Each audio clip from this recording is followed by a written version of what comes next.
You guys are trashing every single one of those position groups except for, no, you're trashing all of them, actually. It's the arrival.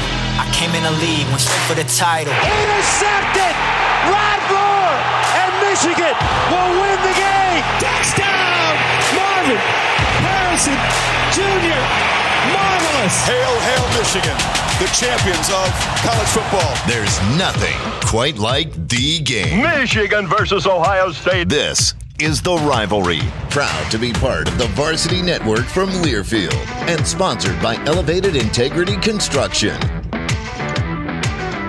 Welcome back to the Rivalry Podcast. Let's Jace and JP, Michigan and Ohio State, your garbage-free football podcast. Sports talk without the tangents from River Radio Ministries and presented by Elevated Integrity Construction. What a wild weekend of college football. Was it great? Honestly, not as bad as you would think. We'll get to that. A phenomenal weekend all around. A phenomenal weekend in Sad Valley had by all. You were telling me as well that you had a really good sports weekend overall for a particular reason. You were telling me before we hit record here. Yeah. I didn't watch the Browns at all. And that's all it takes. Ohio State won on Saturday. I was at the game. Michigan lost. Michigan State lost. Which we can all get behind that one. I got home just in time to watch my Cleveland Cavaliers game start against the Milwaukee Bucks. They won on a buzzer beater, which was just an insane game. And so I woke up on Sunday and I told the Browns, not today. I will not be, my day will not be ruined today. I'm reclaiming my time. Mm-hmm. Also, shout out to the 7-1 Detroit Lions, head of the NFC. Phenomenal game. I did watch that one. Anytime the Packers lose, it's a good day for everybody. You can't spell Lambo without the L. Okay, we're not here for that though. Let's start with a little bit of wheel route on social media at RivalPod, Twitter and Instagram, and at RivalPod.com. I'm so juiced up. I almost forgot what I was doing over you here. You got to spin the wheel, man. If you're not watching on YouTube, get over there at RivalPod. I had a James Franklin for a moment. Which player is the most overhyped? Oh, this is so easy. It's not even fair. Which player is the most overhyped? Yeah. Okay, go for it. Drew Aller. It's not even close. In all of college football. In all of college football, the most overhyped. I don't know. The most about overhyped. This dude, and it's going to be recency bias, but this dude has been talked about as a first round pick in the draft. Everybody's talking about Drew Aller's different every single year. It's the exact same story. Drew Aller's one of the top quarterbacks in not only the nation, but in the Big Ten, and blah, blah, blah, blue, blue, blue. He's trash. The guy is a trash can every single time it comes to a big game. He's not had one single solidifying moment against a team that means a single darn thing in any meaningful college football game ever. The guy is trash. Okay, so are you a fan of Drew Aller? Or I wanted to be. Honestly, when we went a couple of years ago to Penn State and saw that Ohio State Penn State game, leading after the game, that was who was their starter at the time? Sean Clifford. We looked at Drew Aller and we said, this guy's gonna be good. We were so wrong. I don't know that I ever said that. We'll have to go back and find the tape on that. We were so wrong. All right. I've got a real spicy one for this one. This is not, hey, I think this is a bad player. It's, hey, I think this player's overhyped, and it's Jeremiah Smith. You are, no. You want to talk about having a meaningful moment in any meaningful game? What did he do this weekend? He had some good catches. Did he? Yes. He dropped a wide open touchdown that would have put the game away. I can tell you that. He still had a great, decent game. Here's what gets me. And again, I want to be very clear. This is not Jeremiah Smith's a bad player. He's a great player. But if we're asking the question as overhyped, anytime that man touches the football, and I love Gus Johnson, but he would catch this little pass and he'd go out about, and it would be Gus Johnson, money rising, Jeremiah Smith. I'm like, my guy, he's wide open and caught the ball. That is the problem you have with Gus Johnson. No, I love Gus. Smith. We're talking about overhyped though. Jeremiah Smith just broke the freshman receiving record at Ohio State, who has had names like Chris Carter, Marvin Harrison Jr., Jackson Smith, and I'm not concerned about Garrett that. Wilson. I'm talking about overhyped. I'm talking about the media overhype of, and you were guilty of this too. This is the greatest in the nation. He has played 8 football games, maybe 9. I don't know where you guys are at in your season, and he's already that good. And the decision that this is the greatest, and I've heard Klatt say this too, the greatest wide receiver ever at Ohio State, not wrong, and is going to be an NFL Hall of Famer, maybe the best receiver the NFL's ever seen. He's played 9 games. If he is healthy, half of them against the MAC. If he is healthy, I would bet all my money. Not that you should bet. Don't do that. This is a ministry podcast. But if one was going to, JP was going to, I would bet the bank on all of those things being true. And I'm not saying that they won't be. If he's healthy. I'm saying that the overhype right now is off the wall. And it's got to be pulled back in. We are going into week 11 of the season, and this past weekend was his first collegiate game. He did not score a touchdown. Cool. So you guys have played 2 massive games this season, and one of them he didn't do anything. He still had nice catches. He had a decent game. You're not going to go out there and put up 100 something. Absolutely. The overhype is real. That take is so freezing cold. It is not even funny. I'm going to pull that clip. That has to be a reel because I'm going to pull that clip and replay it over and over at his induction ceremony in front of your darn face. We will not be friends at that point. Wait, we're friends? You guys have been friends this whole time? Not today. This is The Rivalry. Thanks for being here. Let's talk, though, about Ohio State and Penn State in all seriousness. This was a massive game for so many reasons. Mm-hmm. Obviously, the talk from the media side of things, which we're just as guilty of as anybody else in the media, was the Ryan Day versus James Franklin. Neither of these guys can win a big game, so something has to give on Saturday. Had to win. And Ryan Day comes out on the right side of that. Yeah, there's so much you could talk about. First off, if I have to read any more tweets from Penn State fans talking about officials, I'm gonna get drunk off all that wine. It is just horrible. So let's start with that though, because I think that's an important piece of the conversation because it did not cost Penn State this. Let's be clear: if you are a Penn State supporter, frankly, it doesn't even matter. Buckeye, Wolverine, we can both sit down and say, officials did not cost Penn State that football game. No. What cost Penn State the football game head coach. is 2 drives that ended up inside the 10-yard line that got 0 points. And I'm not even going to go there and say that Penn State was unlucky on that. I thought that was darn good defense from the Buckeyes. But I'm going to give credit where credit is due. But on the officiating side, there's an argument to be made for Penn State that they can be rightly frustrated and furious with a couple calls in that game. I don't think there's much question about that. The taunting call is one of the worst calls I've ever seen. Fair. No, it wasn't. It was fair. The man stood over the player, dude, and looked down at the man the entire time he was doing it. How many times a game do you see that? And it should be called every single time. Oh my goodness, you can't call that every time. But it is a rule. I as a competitor, zero issue with it. A rule is a rule. You can zero issue. If you're going to call that, which there's no way on God's green earth that you should be calling that penalty. Don't step over a player. Don't look down the entire time you're doing it. If that's the way that we're going to call the game, which again did not cost Penn State, want to make sure that is perfectly clear. No. But if that's the way we're going to call it, then when Penn State's in on that critical drive where they're going into the end zone to try to tie the game, there's a towel laying on the ground. One of the defensive ends for Ohio State picks up, flings it at Drew Aller. Right at him. Zero problem. That's an unsportsmanlike conduct penalty. That's the exact same 15-yard penalty. Get it out of his way. Just threw it right at the quarterback. Mm-hmm. So for all the talk of, and this is really the greater issue. Did he throw it first at him? I thought Drew Aller threw it over the line. JT threw it back, and then Aller took it and threw it off to the side. It's the exact same ticky-tack stuff where if as an official, he threw that towel farther than he threw any other pass that entire game. If as an official you're going to say we're going to let them play, then let the guys play football, because Penn State is also going to be upset, and rightfully so. Not the interception play, but the play in the second quarter, I think. Maybe still first, but I think second quarter, where Igbenogsen's just got a jersey full of the Penn State wide receiver and nothing's called. And I believe it was the next drive for Penn State or for Ohio State where the guy steps over him. So just the inconsistency from the officiating, and it's not just a Penn State, Ohio State thing. The inconsistency from officiating across college football is out of control.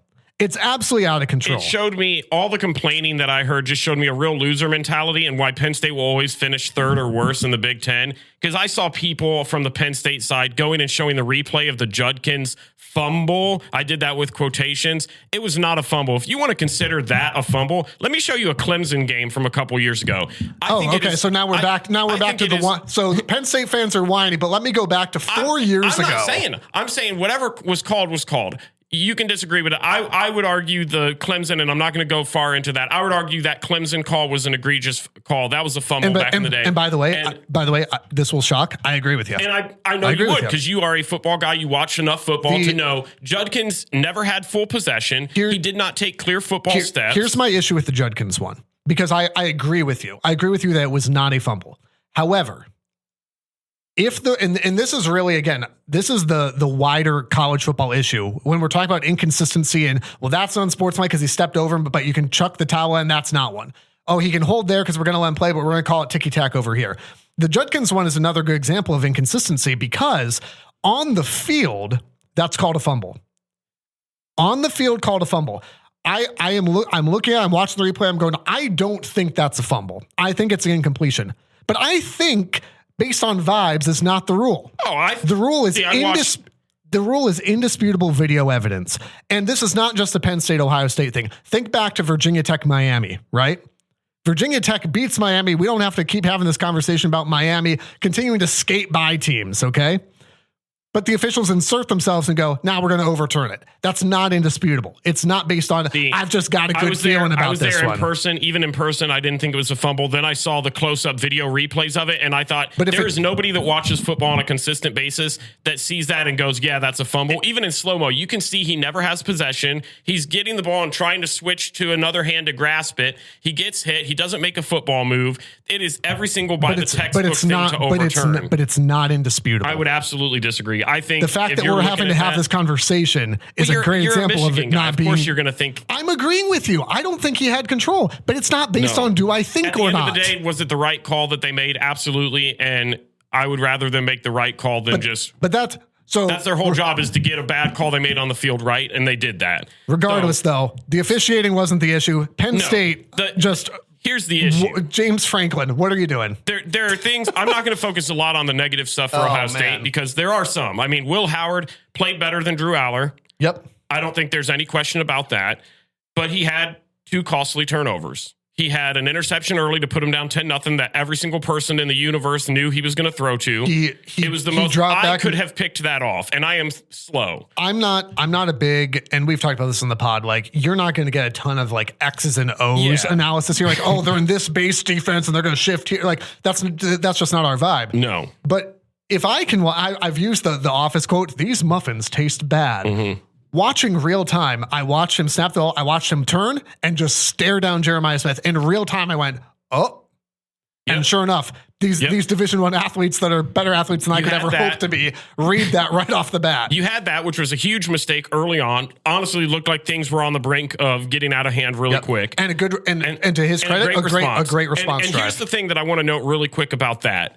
It would have been easy for Ryan Day to start to go away from him and kind of show, okay, he's got some nerves. Let's go to the run game. We got to settle him down. Not subbing him out or anything, but play calling would have changed based on that. Be conservative they went to right settle back things out down. and they threw the rock. And that next drive, they got the ball. They went right down and punched him in the mouth. Yep. And then they came back down the next drive and punched him in the mouth. And it was mostly due in part to Will Howard. So I really liked that actually from Ryan Day and Chip Kelly that they continued to go with their guy and they didn't show that they lost a little bit of trust in a big moment. Yeah. 111,000 fans ready to tear the roof off that. Not the roof, but you know what I'm saying. There is no roof there, but ready to just have a great time and celebrate. Largest crowd in Beaver Stadium history. But there's so many good things from that game if you're an Ohio State fan. And I feel like the whole week prior, everybody was just ripping this team and just the doubt was more than I've seen for an Ohio State team in years. Can you blame them though? To an extent. Like, I think being concerned with the offensive line was a real thing. I actually liked how they adjusted the offensive line pregame. This is before I even knew how the outcome was going to be. I liked what the decision making was to just kind of switch some more experienced guys around so they had a more experienced line. It did enough. Chip Kelly had some amazing play calling as far as the run game went. There's things that I thought he called a really good game. Very, very good things if you're a Buckeye fan. Outside of the pick six, you gave up 2 field goals. Yeah. That's it. You won that game 20-6 minus the one mistake from Will Howard. You had a lot of bend, don't break moments. Yep. You had the phenomenal interception by Igbenogson in the end zone.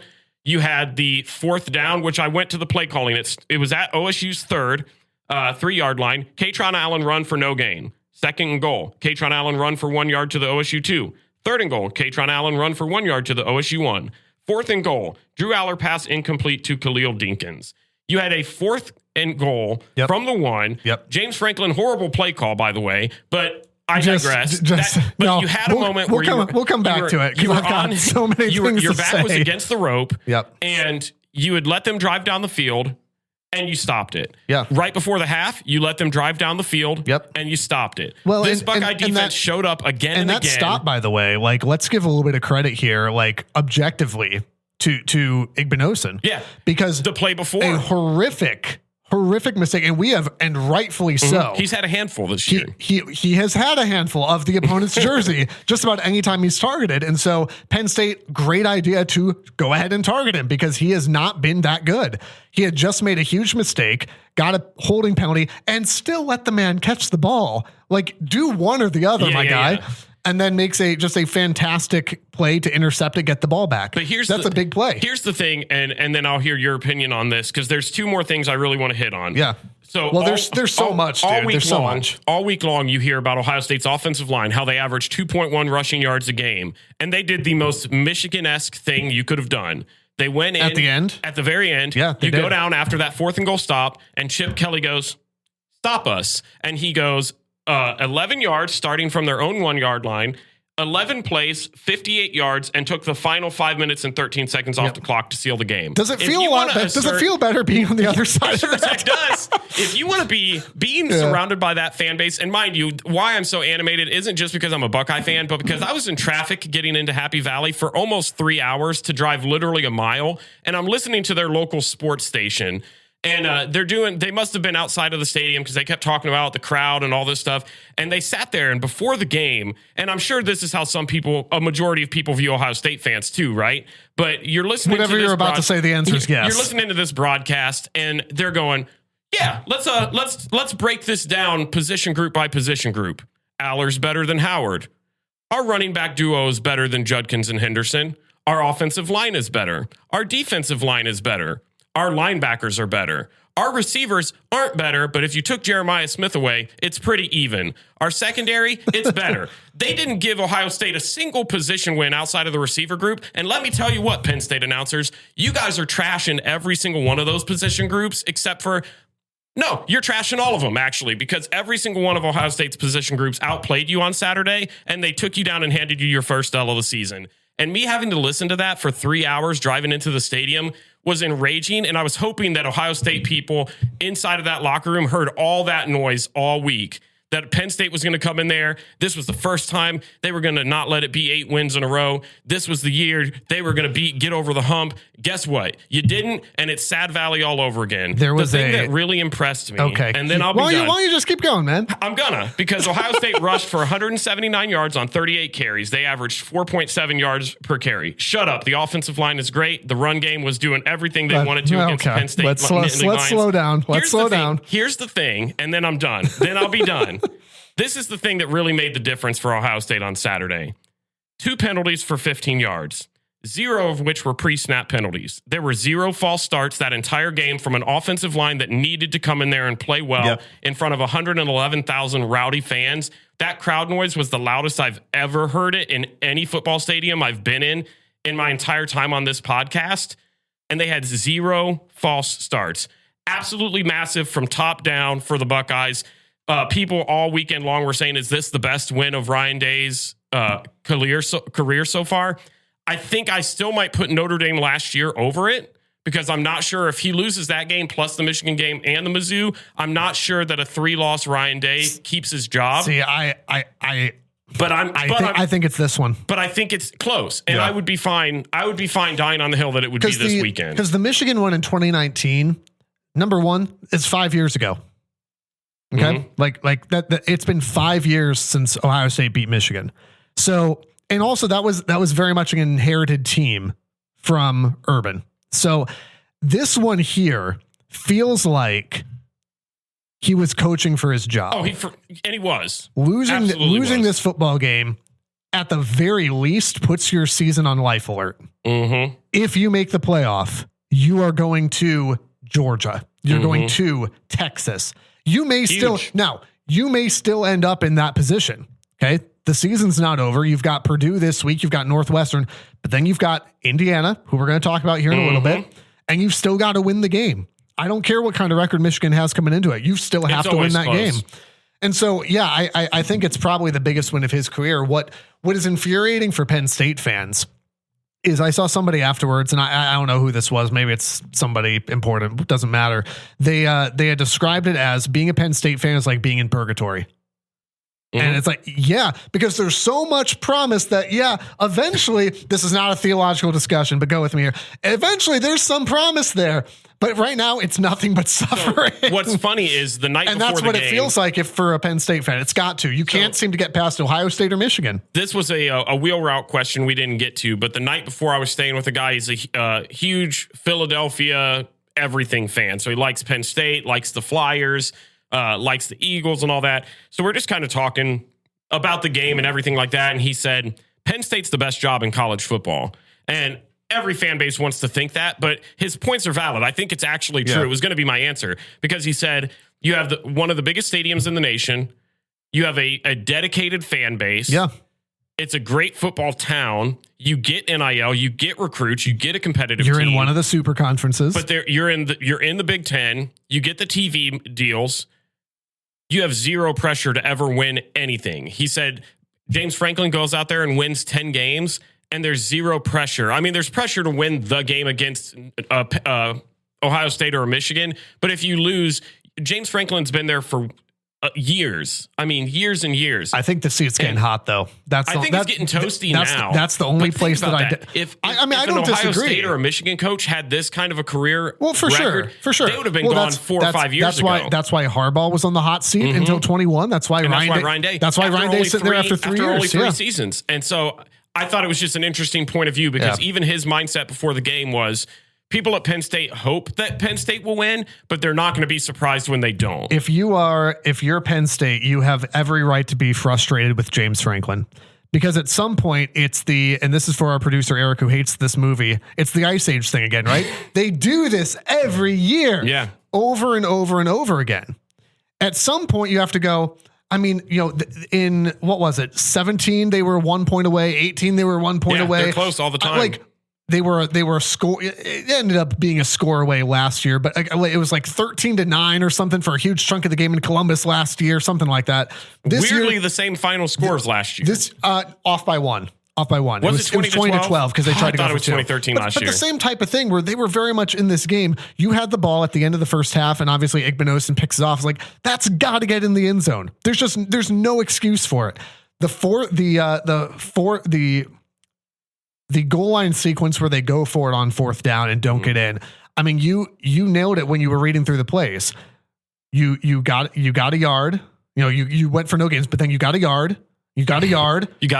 Why would you not go for another yard? It's the opposite of the 4th and 5. Let's run a halfback draw. You remember that one in Columbus? Was it in Columbus or in Penn State? From a few years ago where it was classic James Franklin, 4th and 5, game on the line. Penn State's got to convert and James Franklin hands the ball off. Inexplicably.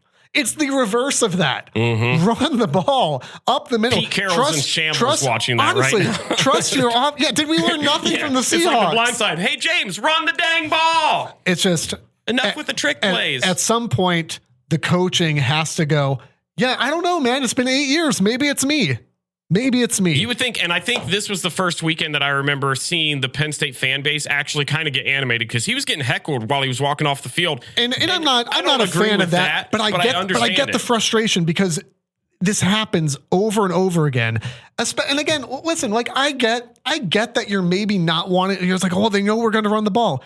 Then make them stop you. Yeah. Drew Aller's not a small man. I have said it a million times on this podcast. And by the way, Tyler Warren took a couple carries as well. He was their leading rusher. Give him the ball. You have Katron Allen, Nick Singleton, and your tight end has had the most rushing yards. There is no reason for them not to run the football there. I have absolutely, said it. Even if the play works, absolutely no reason. And I hate when people...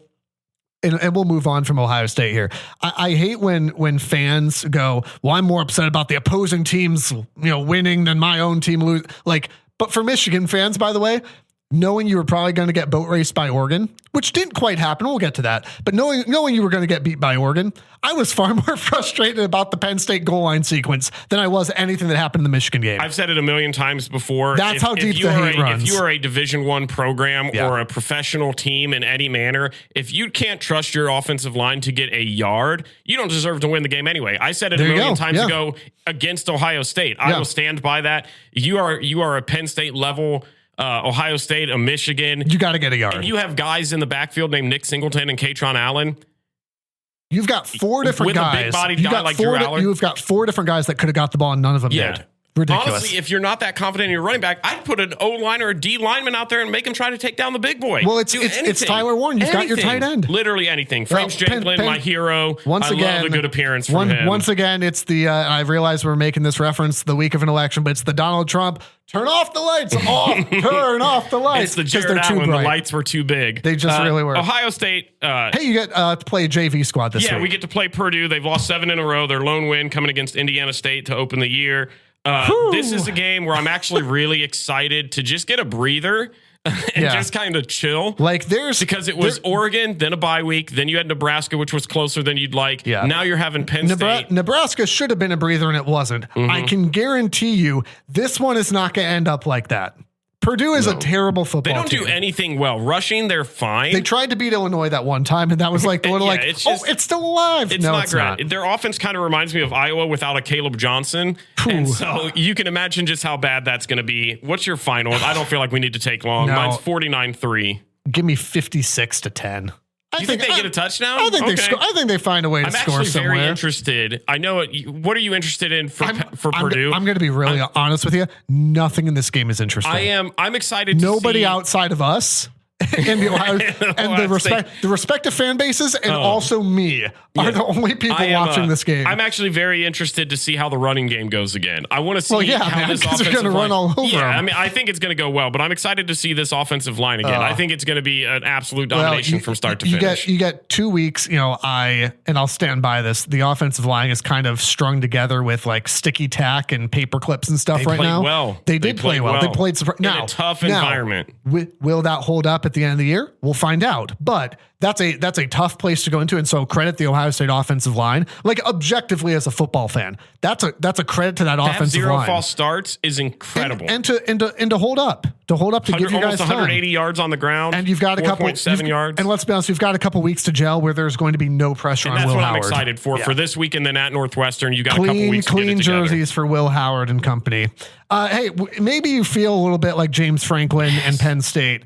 You know what you're doing isn't working and you need to transfer in a lot of help. Maybe also make a coaching change. Our friends at Elevated Integrity Construction are the portal to a successful project. Our friend Aaron and his team, they've been doing this a long time with more success than James Franklin has. They'll communicate openly and honestly, leave you wowed at the finished project.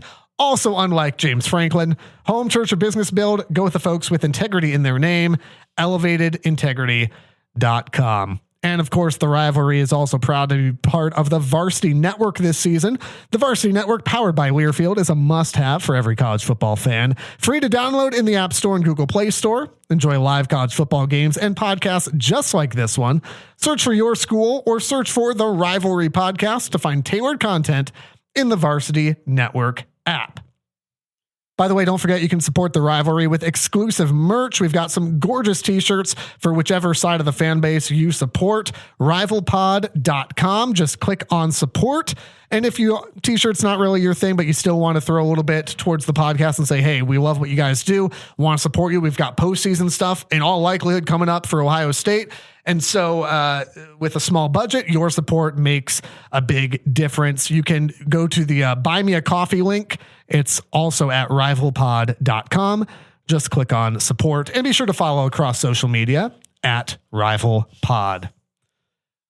Let's talk about Michigan and Oregon. Michigan schedule has not gotten any easier, and it won't again this weekend as they get ready to head to Bloomington for Indiana. My big premise going into the Oregon game was that this was not really about Oregon. We knew what was going to happen in this football game. We knew Oregon was going to be Oregon. Michigan was going to be in deep trouble regardless.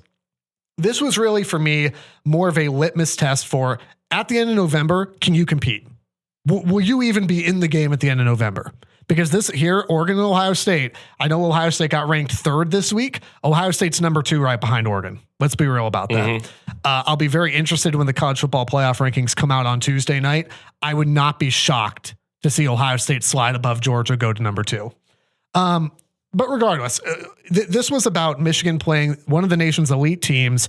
Can you hang with them? And surprisingly, Michigan did for a huge chunk of this football game.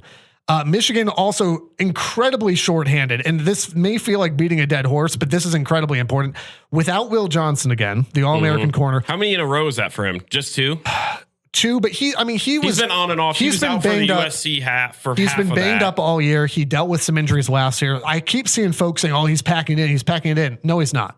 He's not packing in. That's not the kind of player this is. But also, if he's not healthy, he's not going to go and risk injury. Like there's a difference there.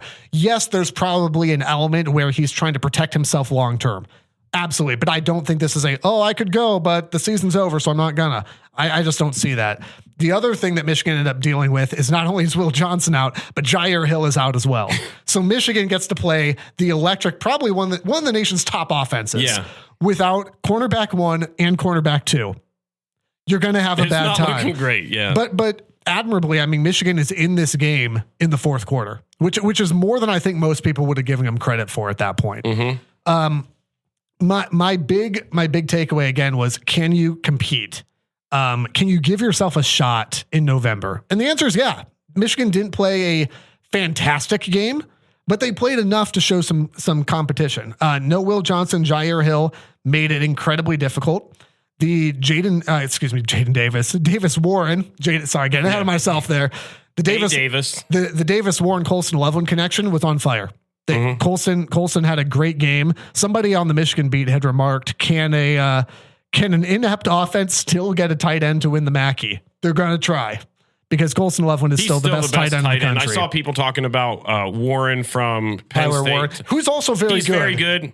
It's Colston Loveland. A different animal. Imagine if we had a quarterback over the course of the year who could consistently get him the ball. But Davis Warren and Colston Loveland had a good connection in that game. So there's good things to like from this. There's still just so much for Michigan that, I mean, Oregon was just flat out a better team. There's not much question about that. Yeah, I mean, 38-17 is still not an ideal score at all. That's still a blowout. But I'll also say, like, if you box score watch it and go, well, 38-17, not even close. They scored that touchdown with 50 seconds left in the game. This was a 31-17 game. And here's the key. Here's the key for Michigan. It's 31-17. Michigan has the ball inside the red zone and can't convert. Not as close as Penn State, but still four plays, can't convert. You're staring down a 1-score game late in the 4th quarter. The goal, obviously the goal for Michigan is to win that game. My hope going into the game was, can you compete? Can you show some fight? Can you put some things together? And they did that. I am not pleased with the result, but I am pleased with the execution for the most part. Here's where I'm going to really just rail into this Michigan side, though. And it's going to be on the coaching side. I was going to say, I knew right where you're going. I've got a couple other things, but coaching failed these players. Michigan was not going to win this football game. I've seen some stuff float out there. Well, if this had been called differently, and if you did this thing, Michigan wasn't going to win this game. However, Michigan was in this football game middle of the 3rd quarter and late in the game still. And coaches, with just some of the most abysmal things I've ever seen. The big one that's been circled is Michigan has a 4th and 5. So this is when it's 31-17. So again, you're in a 2-score game. You're at like the 15-yard line or whatever. 4th and 5. Davis Warren has been hot. And Kirk Campbell decides on first down. I think it was I can't remember what the first down call was. Second down call is an Alex Orji run. Third down call is a run play that goes nowhere. So it's 4th and 5. And he decides that he's going to call not Davis Warren looking for Samaj, Davis Warren looking for Colston. He takes Davis Warren off the field. Alex Orji is out there. And it ends up being a reverse to Samaj Morgan, who then looks to throw the ball back to Alex Orji. That's your ball game. You have a chance to make this a ball game late in this game and give yourself an opportunity. and you dial up what is probably the single worst play call, and I've thought about this a lot, probably the single worst play call since the Michigan TCU game. Do you remember early in that one, Michigan TCU, where Michigan takes that opening drive? About the, it's like 4th and 2 down inside the 5. Yeah. And Michigan tries to call, and Michigan calls the Philly special with a Joe Moore award-winning offensive line. Yeah. Doesn't make any sense. That's what that was. That's the single worst play call since that moment. I don't think it's worse than that, but it's the single worst moment. Is the single worst play call since that moment. That is. When Kirk Campbell gets launched into the sun at the end of the season, when he ends up on James Franklin's coaching staff. Number 1, can I push the button? Number 2, that is exhibit A in the courtroom of evidence for why you don't have a job.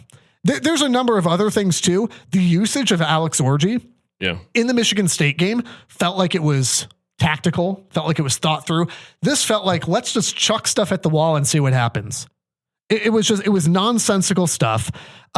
Kirk Campbell, again, Michigan gets the ball in plus territory. I believe it was 20. It might have been 31-17 at this point. I can't remember the score. It was in the third quarter. Michigan had been down 28-10. So it was 28-17. It was 28-17. Michigan has stopped Oregon on the opening possession, gone down and scored, stopped Oregon again, has the ball at like the 48. And he calls 3 passes.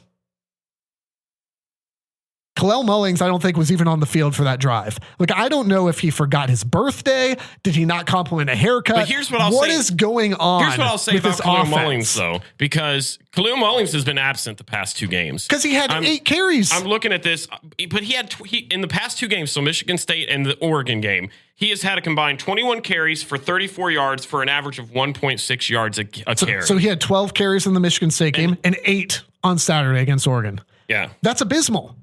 He should be getting the ball, but he's got to do something else with it. Even Donovan Edwards, he had 50-something yards, but he had one that was like almost a 20-yard rip, and then other than that, there's no doubt the run game was not there in this game. And again, I'll credit as much Oregon's defense as anything else. But the usage, and again, like you're trying to chart patterns here. Trying to chart patterns, and when you look at the pattern of Kirk Campbell, you go, the play calling doesn't make sense. The usage doesn't make sense. What are we even doing here? One thing of note for Campbell, I was looking at this and I was listening to this game as I was driving back from Penn State.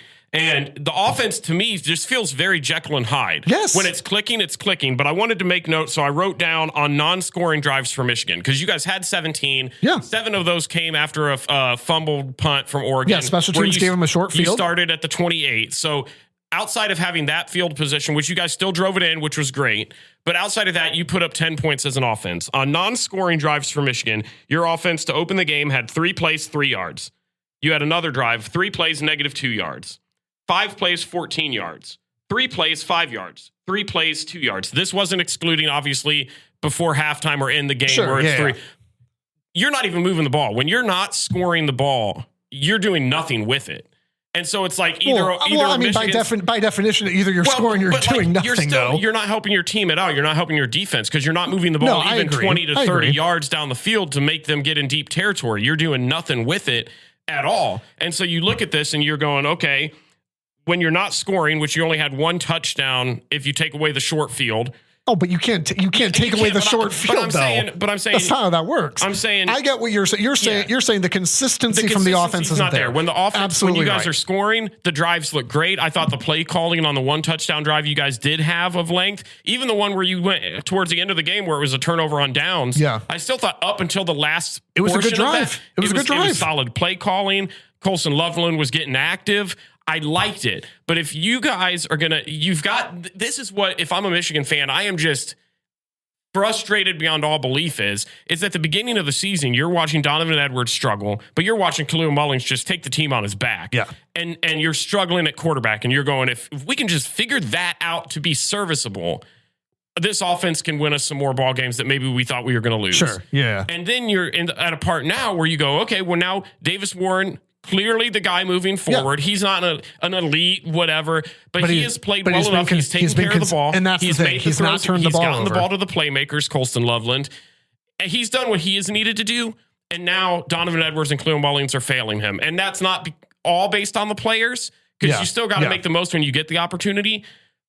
You're switching. It's just the first part of the season, the run game was going. I mean, now you're struggling again. Let's be honest about it. Like Michigan is an average football team at best. In the 2024 version of Michigan is an average football team.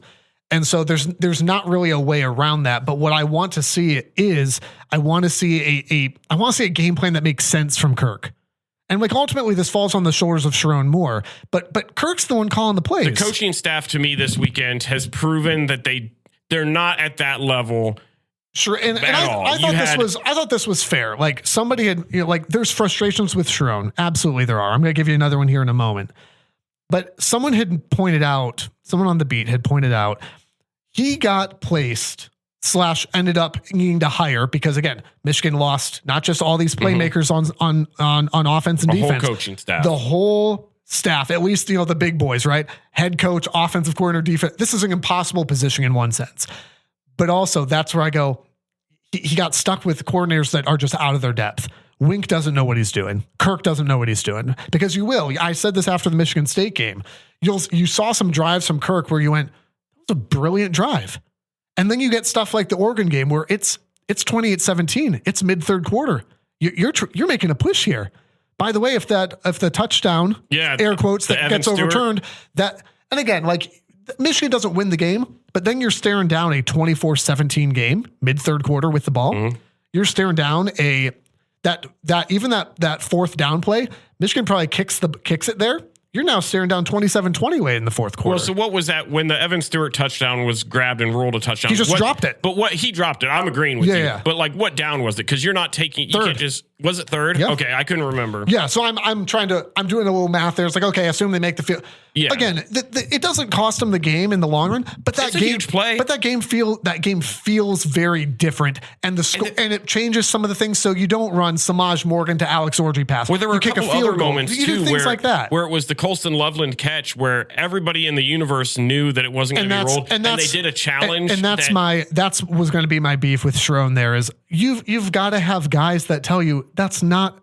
You have to survive the ground. Well, you had that. Then you had, and you'll have to forgive me because I was driving back, so I don't know if this was the same play or not. But I believe there were two circumstances. One was on a fourth down punt for Oregon, where the players just lined right up over the ball. Oregon nobody calls a timeout. Nobody does that to save the penalty. Spot on. It extends the Oregon drive. Then there was another time in that where Oregon was going quick. You knew they had the personnel to go quick. And you're trying to sub players off the field, and it ended up costing you. You got another penalty. And that's where, again, at the end of the day, I'm looking at this from a player standpoint going, I'm really impressed with the players. I'm really impressed with the fact that you had your two top corners out, and you somehow found yourself still in a football game with Oregon late. That's impressive. Like, I'm impressed by that. As a Michigan fan, you didn't expect to win, but there were a lot more positives than negatives. It's not a clean game. No, it wasn't, fantastic execution. Oh, they just blew my mind. But that's the number one team in the country in a game that you probably could have gotten boat raced. And unless you're 21 points, despite unless you're watching the box score, 21 points is 21 points. See, you use that against Ohio State. No, I have not. Because I don't do that. A couple years ago when it was 45-27, but you scored a touchdown with like 5 minutes to go. No, you've absolutely used that. The box score watching is going to look bad, but if you watch the game, you go, this is a team that played Oregon well and really played above their ability. Let's be honest. Michigan played above their ability there, down two guys. The coaching staff at the end of the day, and then we'll move on to Indiana here. The coaching staff at the end of the day failed these players. Michigan wasn't going to win this football game, but they sure as heck lost the game for them. How do you challenge a play that's so obviously incomplete? That like you got to know the rule. How do you not have your guys set because you're trying to sub when Oregon's not subbing? Inexcusable. Absolutely inexcusable. How do you not call timeout? Oregon runs out a funky punt formation. How do you not call timeout and go, yeah, we can't line up over the center? That's the reason they're not going to be there next year. That's not on, and I don't even know which player that was. That's not on the player. I don't care. That's not on the player. That's on staff to go, timeout. We can't do that. You just stop them. You are trying to claw your way into this game. You're trying to keep yourself in the game. That would be a monumental shaking upset. And you're going to do things like that. You're going to run a Samaj Morgan pass. That's the infuriating piece of this for Michigan. So when you look ahead to Indiana, I think it's going to be a lot of the same. This is not my thing. I'm not trying to steal this. Someone else had remarked that Indiana right now, if the logo was changed, is a top 5 team. If it wasn't that little IU logo, it's a top 5 team. This is an incredible football team. They are ranked. Guess where they're ranked offensively in the country right now? It's got to be up there. They've not lost a game, but they've won every game by double digits. 3rd in the country in scoring offense. Higher than Ohio State.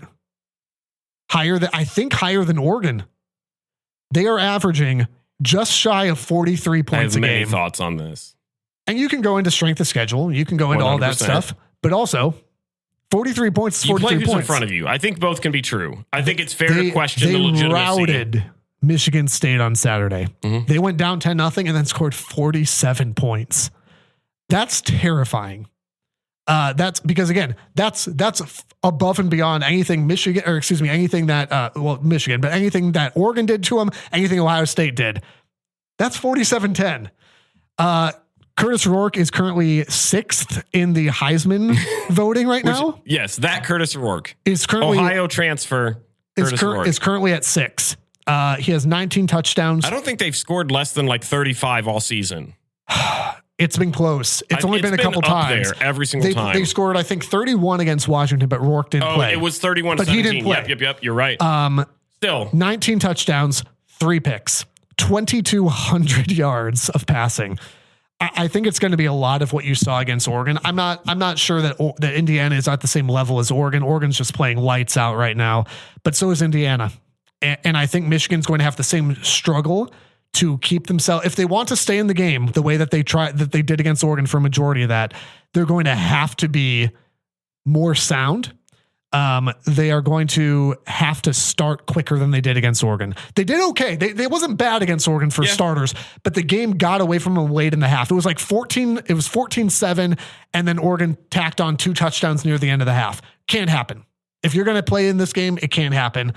The keys for Michigan winning this game, I mean, it's going to be the same thing every week, I think, from here on out, right? You got Indiana, you got Northwestern, and then you've got Ohio State. That's just how you should pronounce Northwestern from now on. I do. Until morale improves, man. It's going to have to be Michigan's going to have to win the turnover game. By the way, they did against Oregon. Yeah. Because it was only 1-0. It was the special teams one at the very beginning. I think you're going to have 2. I think what's your final here? I think for Michigan to win this game, you're going to have +2 turnovers. The run game, and you nailed it, by the way. The run game is going to have to be better. Michigan has had 119 against Michigan State, 105 against Oregon. It's got to be better. 8 Kalel Mullings carries, regardless of, is he having success? The offensive line, listen, the offensive line's banged up. I get it. Gentry's out for the year now. It was either Percy or Preeb was struggling there. Evan Link's back out there now. I get it. But if you're going to win, Kalel Mullings has to get a lion's share of carries, and it's got to get better. And the other piece of it is just health. And that's something that's something you can't control. I mean, credit guys like Amir Hall and Zeke Berry. I mean, I don't think either of them had a great game, but you're thrust into one of the most impossible positions out there. Against explosive receivers. I mean, I would rival up there with the Ohio State. The health of Will Johnson and Jair Hill is going to be critical here. If they don't play in this game, it's going to be uphill again. Indiana's just scoring too much. 38-20. I think Indiana. I think Indiana wins. I think they cover. I think the spread is 14. Yeah. I don't have much trouble with Indiana scoring 38. I think Michigan probably scores 20. Again, I just gave you the path to winning, but like we said last week, the path is filled with poison ivy and razor wire. It's there. It's doable. But boy, I mean, tell me a hotter team right now than Indiana. I don't think there is one. I'm shook right now. Why? I have Michigan winning this one. Are you? Where's the real JP? Will the real JP what? play stand up? And here's why. And this is going to come across cocky, but it's more of exactly what you said while you were watching Penn State, Ohio State. This is a test for my eyes for both of these teams because Ohio State has both of them on their schedule. Yeah. Indiana, by the way, on a bye next week, which means they play Michigan and then they play Ohio State. Yes. And I'm looking at this Indiana team, and while I agree they are much improved, I think you can't deny that. I'm looking at their strength of schedule, and I'm going, their best win is Washington, who is not good. And they won 31-17. Without Curtis Rourke. Which is huge. That's huge. But still, their next best wins are probably Nebraska or Michigan State, who we both know are trash cans. They are not good. Take away whatever the disgusting Ohio State-Nebraska game was. Nebraska is not as good of a football team as people thought. Michigan State, can't take it away, though. Not as good of a football team as people thought.